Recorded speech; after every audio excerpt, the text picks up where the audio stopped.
everyone, welcome back to Sanela Trend. Thank you so much guys for tuning in.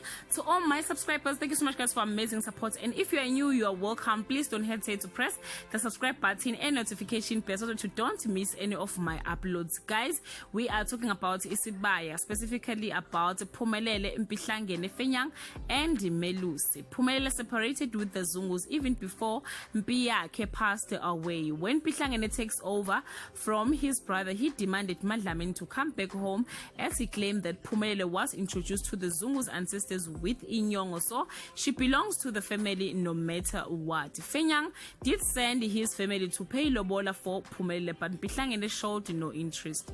On the previous episodes, Mpihlangene decided to organize people to beat Fenyang up so that he can forget about Phumelele. Fenyang was critically injured and hospitalized. Instead of forgetting about Phumelele, he decided otherwise.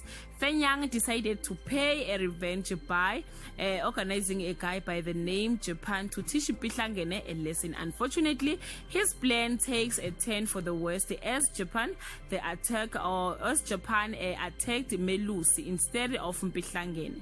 Japan beat Melusi until he was critically injured as instructed. Fenyang will be guilty as Melusi remains in the critical condition in hospital. Fenyang and Phumelele's relationship, guys, has been tested so much. I hope this will not turn them against each other. The good news is that Melusi will survive, but the big question is, will Phumelele forgive Fenyang when she finds out the truth? Thank you so much guys for watching this video. See you on my next upload. Please comment below guys and share your opinion. Bye.